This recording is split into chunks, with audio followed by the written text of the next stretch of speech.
Assalomu alaykum, hurmatli talabalar. Men Abdurahim Belon nomidagi Urganch davlat universiteti texnika fakulteti geodeziya, kartografiya va kadastr kafedrasi dotsenti, geografiya fanlari bo'yicha falsafa doktor Chamov Otabek Jumanazarov. Bugun siz bilan veb kartografiya uchun boshlang'ich ish muhitini yaratib, matn muharririni o'rnatishni, ishlatishni ko'rib chiqamiz. Matn muharriri demak bizga kartalarni loyihalash jarayonida HTML, CSS va JavaScript kodlarini yozish va tahrirlash uchun zarur hisoblanadi. Eng ommabop matn muharrirlari demak Visual Studio Code, Sublime Text, Atom va Notepad++ hisoblanadi. Endi biz Notepad++ dan foydalanishni tavsiya qilamiz, chunki tizim resurslarini kam ishlatadi va yirik hajmdagi fayllarni ham tez ochib tahrirlash imkonini beradi. Bundan tashqari ko'plab dasturlashtirishlarni qo'llab-quvvatlaydi. Sintaksisi rangli yoritish, qavslarni avtomatik yopish va kod bloklarini yig'ish imkoniyati kod yozish jarayonini yengillashtiradi. Bundan tashqari Notepad++ dasturida pluginlar tizimi mavjud.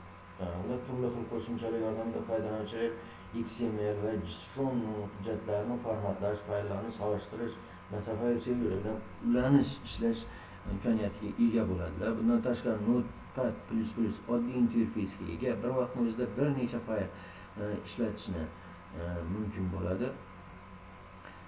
Demak, Notepadni biz quyidagi nimadan yuklab olishimiz mumkin: internetdan.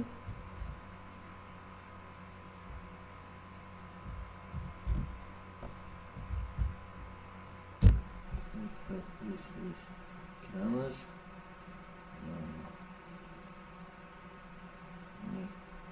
Bunda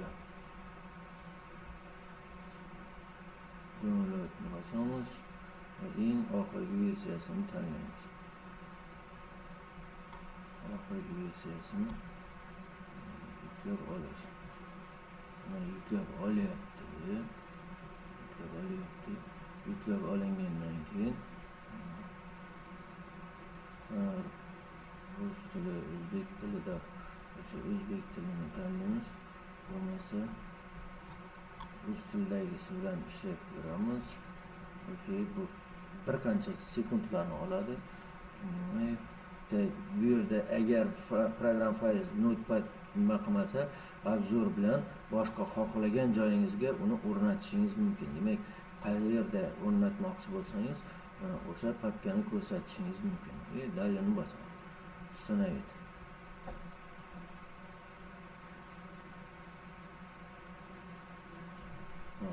Tayyor. Demak, bir necha sekundlar ichida bizga Notepad dasturi tayyor yuklandi. Demak, bunda Notepad dasturi bilan ishlashda nimalarga e'tibor qilishimiz kerak? Demak, birinchi plyusni bosamiz va yangi varaq ochamiz. Yangi varaqimizni saqlash uchun fayl сохранить qanday saqlash kerak? Demak, biz veb kartografiyada foydalanish uchun rабочий stolda yangi papka ochishimiz kerak bo'ladi. Bu papkaga amaliy ishlarni bajarishimiz uchun amaliyot deb nom beramiz. Amaliyot. Demak, amaliyot papkasiga kirib yangi fayl ochamiz. Masalan, birinchi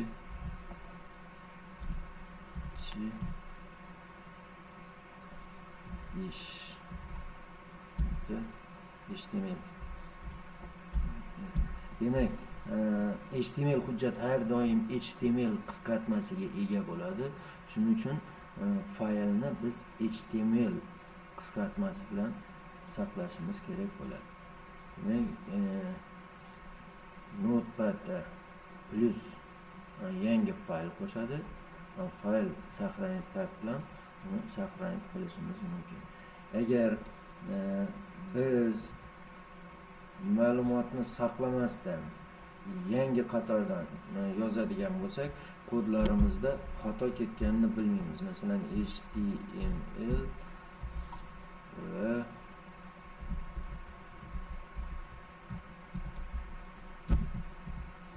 HTML hech narsa nima qilmayapti, chunki bizni faylimiz mana tekst formatda saqlanib turgan.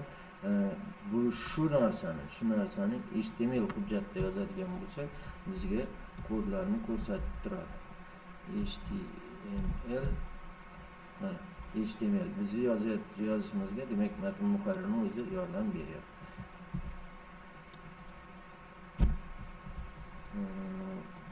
Faylni yopganimizda teglar egizak bo'lganligi uchun teglar bir-birini topadi. Oddiy matn muharririda esa matnni to'g'ri saqlay olmasangiz bu narsa bo'lmaydi. Demak, bunda oddiy rangda ko'rsatyapti. Bunisida esa kod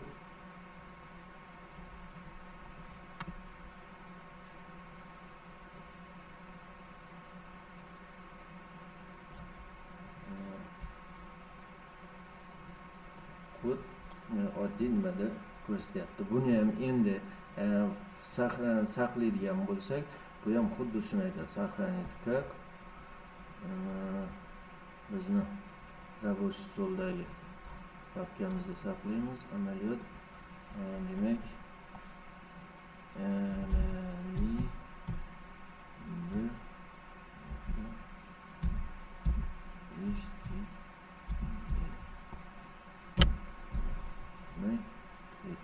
bu bilan demak biz boshqa nimalarni HTML hujjatlarni ham yaratishimiz mumkin. Xuddi shu papkada hamma narsamiz bitta papkada saqlanadi.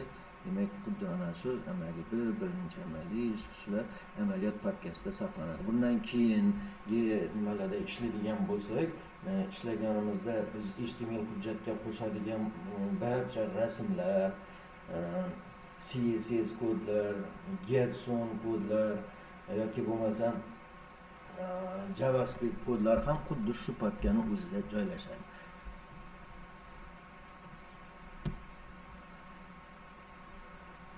Demak, ishchi direktoriyamiz tayyor. Notepad matn muharriri ulandi va keyingi darslarda ham bundan foydalanishimiz mumkin. Endi keyingi safar demak Notepadga kirganimizda biz to'g'ridan to'g'ri nimadan pustga kirib Notepadni topib bundan kirishimiz mumkin bo'ladi. Mana Notepad 4.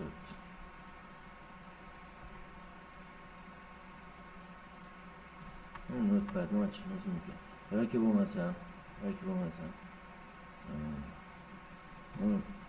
rабочий stoldagi ma'lumotlarimizni saqlayotgan papkamizga kirib ham buni Notepad bilan ochishimiz mumkin.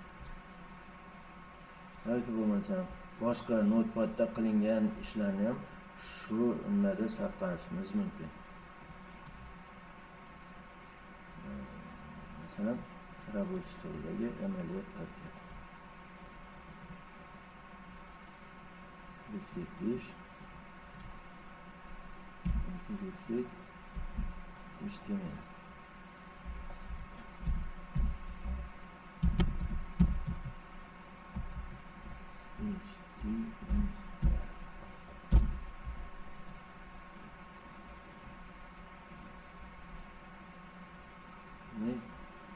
Libret bilan bog'liq narsani ko'rishimiz mumkin ekan. Demak, Notepad bilan ishlashni tushunib oldik. Keyingi darslarda ko'rishguncha salomat.